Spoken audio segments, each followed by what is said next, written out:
couldn't beat the building up to meet it. It's just that's something that building has an unanswered question about. Two, he's right at the second floor. If you ever have a space that's on a different level, it was built since 1986, and you want to have people up there, you have to have an elevator. That's just the way it is. That's the ADA. So using that second level active areas like that is an issue for the ADA. You can put storage up there. If that building was not used as a police facility and the upper level was used only for archive storage, you can have 1,000 square feet with no elevator, which a lot of fire stations have. So, and also, again, all the issues that the chief talked about security and handling prisoners, armory, evidence, all those are real problems. Frankly, they're not supposed to do, you know, the super glue testing in a fish tank in the room where other people are. It's supposed to be in an exhaust hood. But again, I can't say this is the first time I've seen people make do. People make do as long as they have to until something better comes along for them. So there are, you know, a number of issues that they are working through on their facility, and as the chief said, the building obviously was never designed with that kind of use in mind. We then also, the next real steps where we worked through and talked about the personnel they have, talked about the functions they have, what they need to do in-house, what they can do in other departments, meaning they don't need a gun range, they don't need a full detention area with lots of cells to lock up prisoners in. What they really need is a very simple, straightforward, small-scale police facility that's really designed to meet the codes, meet their needs, maintain a reasonable level of security. Police departments nowadays, when you walk in the front door, just as the chief said, they all have a lobby that has security around it, so you don't just walk in on everybody. That's a real problem for a police department. You're really counting on the goodwill of every single person that walks in the door. First, not to do anything, two, not to look at anything, third, not to listen to anything. So that's always a problem. So we did a space study, talked through their needs and personnel. We did some rough estimates of square footage, really sat down knowing that budget's a very important factor here. We talked about phasing some things, and we really settled in on what are the core, real driving needs that the police department needs to move into and use and have a functioning building for some period of time. And that space study we did came up with just a bit over 4,000 square feet. That would all be on one level. That way we avoid the elevator and need for stairs. We'll still really could use a garage here. It'd be very helpful to be able to keep some of their vehicles and have some storage inside. But this is something the village could actually design and build at some future point in time if they wanted to. We did a site plan. We've got copies of it there.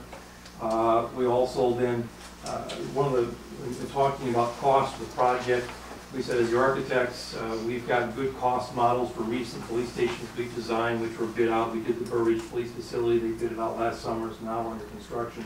So that's a good, fairly current model of what costs are. However, we said we don't have a good understanding of the site work costs on this project.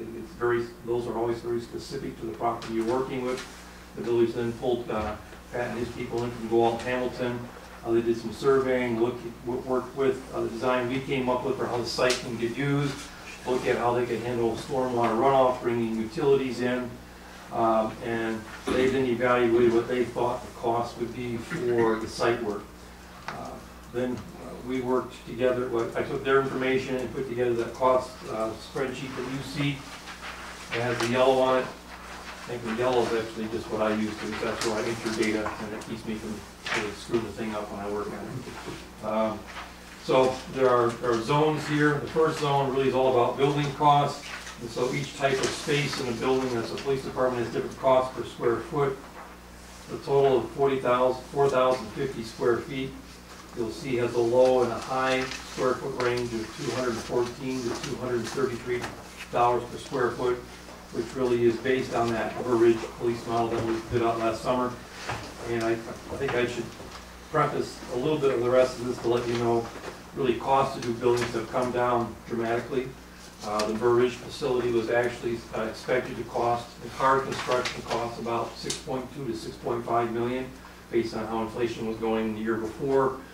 By the time we were ready to get serious on finishing drawings, we thought it might be down to $6 million to $6.2.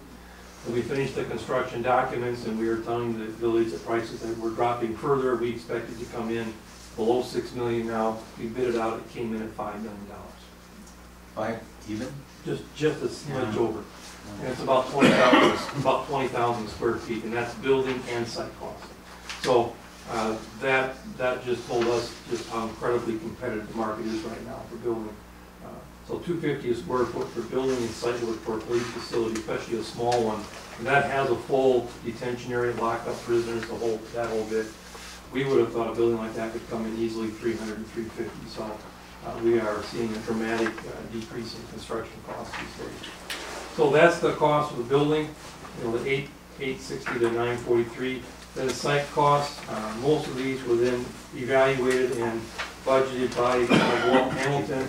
We added a few items in of landscaping, signage, fencing, and site work ends up being about $257 to $327. Not a crazy big number, but that's what it takes to do a site work for a project. You add those up, you're again the 1.1 to the 1.27. We need a general contractor to handle all these trade contractors. They'll probably mark it up around 15% for a project of this scale. However, I will say in today's market, it's a little hard to predict what anybody will mark anything up. The market's very, very competitive. So it ends up with a total hard construction cost of around $1.9 million to just under 1.5. Then there are other costs that you need to budget for and deal with in a project. You have to do soil borings before you build the building. You have to do testing during construction. You have to hire architects and engineers. You have to buy some furniture. There are always other miscellaneous costs, typically permit, tamping fees, county, things like that. It's wise to have a project contingency, so we put that in. And we put in a really tiny little escalation factor. Frankly, we don't know what's going to happen. Everybody's asking me, what will prices be in 6 months? And I go, well, it used to always be climbing a little bit. They've dropped dramatically. They start to rise again. That's kind of above my pay grade. Maybe somebody in Washington can tell you how the economy is going to be doing in 6 months. We put in something. So really to do this basic project, we're around 1.7, 1.8 million on the low end and just under 2 million on the high end.